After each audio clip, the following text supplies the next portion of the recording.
He had conquered Europe, shattered records, and built an empire in the heart of Madrid. But for Cristiano Ronaldo, greatness was never just about goals. When the world expected retirement, he made a move no one saw coming, not for a bigger paycheck, but for a greater purpose. From the roaring stadiums of Spain to the rising skyline of Riyadh, this is the untold story of how the world's most famous athlete became a cultural architect, a visionary investor, and the face of football's boldest transformation. This isn't just a transfer, it's a revolution. Cristiano Ronaldo stood on the lush green turf of the Santiago Bernabéu one last time, the floodlights painting him in ethereal brilliance as the final whistle blew. He'd scored, as always, sharp, clinical, iconic, but tonight, none of it felt like home. For over a decade, he'd worn Madrid's white, rewriting record books, forging rivalries with Messi, and inspiring a generation of footballers. But as the applause thundered, a restlessness rooted within him. He had conquered Spain. What now? In the Spanish capital, press speculation was rife. A return to Manchester United? A Super League venture?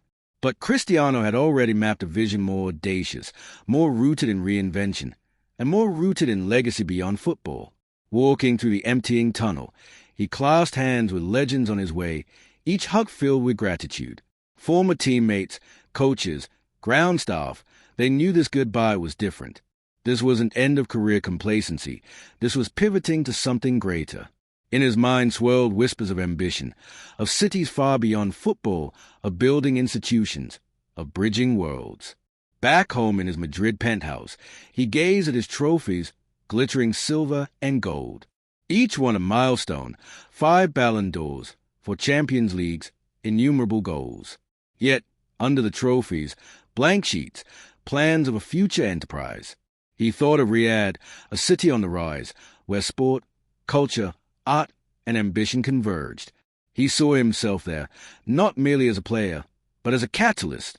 When the press finally caught wind of a possible move to Saudi Arabia, the reaction was predictably polarized. Praise and critique, fascination and dismissal. But Ronaldo's mind was made up, not to flee European football, but to reinvent. Madrid's noise was comforting, Riyadh's silence and promise was thrilling. As Part 1 closes, Ronaldo boards a private flight, Milan to Madrid to Riyadh. He carries not only luggage, but vision, a new club, a new brand, a new mission, to elevate standards, to entwine sports excellence with cultural ambition. And as the plane descends over golden sands, the legend steels himself for what's next, not just to perform, but to build. Riyadh welcomed him with grandiosity. A gala at the New Kingdom Tower, a lavish feast where leaders bowed and cameras clicked. Cristiano Ronaldo arrived not merely as a footballer, but as a movement. Seated beside Saudi princes, global investors, culture icons, he listened to proposals unfolding, a new professional football club, state-of-the-art training facilities, youth academies spanning continents, entertainment complexes, a media empire. Cristiano nodded. In his heart he felt the gravity. This was not a transfer. It was a transformation. The city's monarchy spoke of Vision 2040, economic diversification, cultural renaissance, global recognition.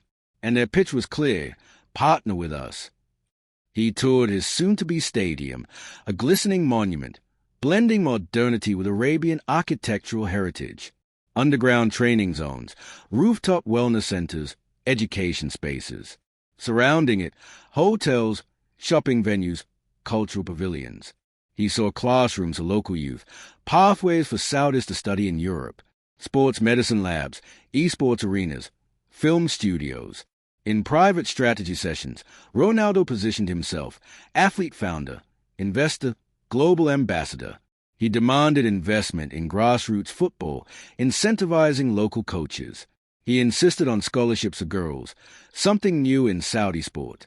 He wanted women on the board. He demanded architectural sensitivity. Stadium designers consulted with traditional artisans. He set KPI metrics, match gas, youth participation, international empathy. Among his strategist team, whispers of skepticism surfaced. Can one man maintain the football while building empires? He asked his assistant. His reply: you've always been more than a forward. You just touched the sky in Madrid.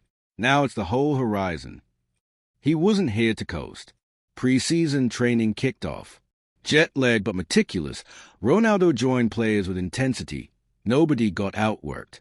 His feeding back to coaches, fine-tuned possession, fitness standards, psychology labs. Raise these now, he commanded. Expectations aren't optional. News outlets speculated. Player owner? Could he perform? Or will he crack underweight? He answered on the pitch. With 2 goals in his first practice match, he sent a message. He hadn't come to retire. He'd come to lead. At night he strolled the Corniche, gazing at city lights, a metaphor for the promise. He felt tribes of aspiration, locals curious, families dazzled, global eyes tuning in. This was a catalyst phase. His personal output, his football, backed the kickoff of a cultural economy. He watched a kid in a cafe mimic his free kick technique. He realized this is power that ripples farther than goals. Ronaldo's pivot was strategic. It was foundational. Part 2 closes with those electrifying thoughts. Football was merely the first brick. The season began. On the field, pressure mounted. Critics mocked him. The league labeled him a showman. Media demanded a spectacle. Cristiano delivered. Braces, free kicks, match-winning headers. But more importantly, he integrated tactics. He linked with teammates. He spoke Arabic phrases. He embraced local customs, Ramadan fasting rituals, community gatherings. He wasn't an exotic tourist. He embodied duality, global elite, regional insider. Simultaneously, off-stage ventures progressed. Youth trials launched in Jeddah, Dammam, Obal. Local kids trained with Cristiano alumni coaches. Some earned scholarships to Europe. A women's camp sparked, controversial but groundbreaking. The policy board he proposed passed. Female representation on club sporting committee. His media channels debuted. CR7 Global, live streaming training. Student documentary series. Cultural crossover interviews with Saudi artists. Riyadh's cafe culture buzzed. Fans debated tactical shape in Arabic, Urdu, English. The club's merch sold out.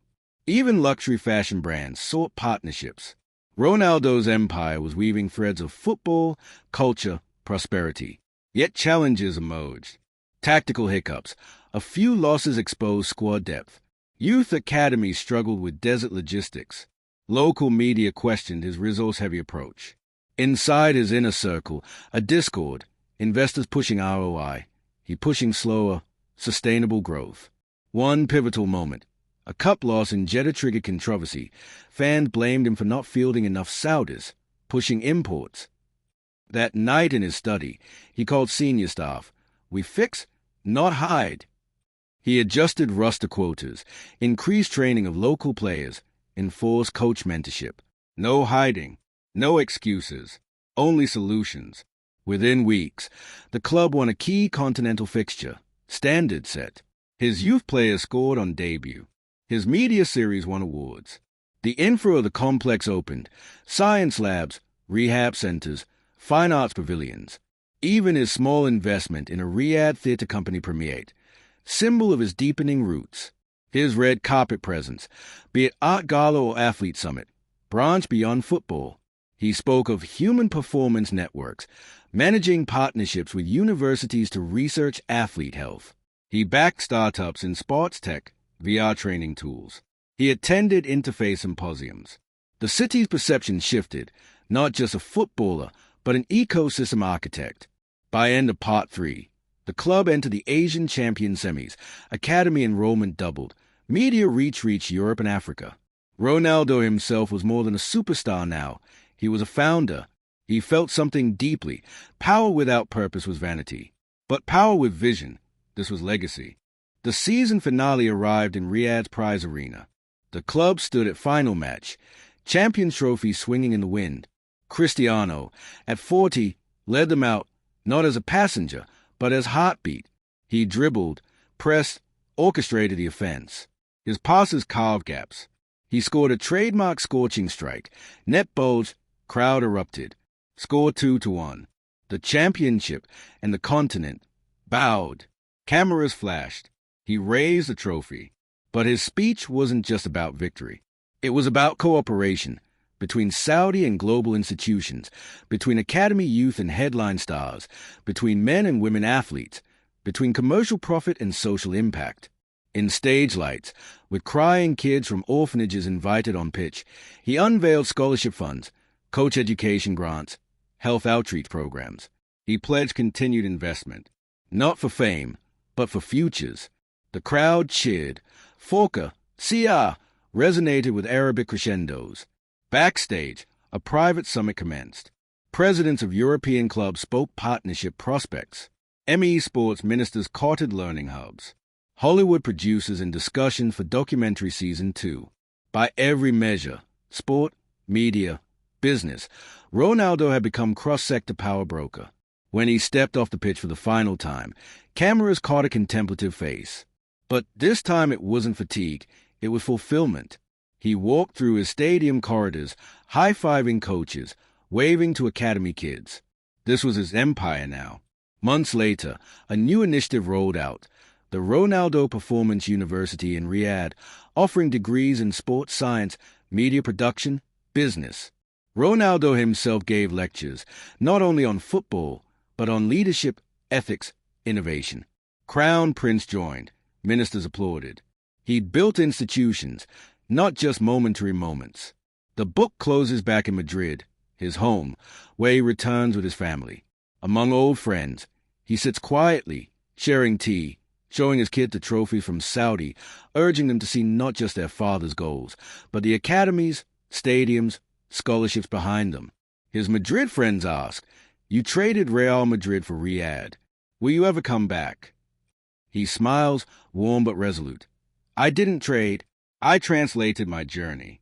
I turned goals into growth, literal growth of lives, cities, opportunity." So the story ends, not with a final whistle, but with newly opened doors.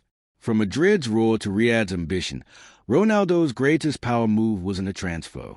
It was transforming football into foundation, celebrity into citizenship, legacy into living infrastructure. A legend did what legends rarely do. He built.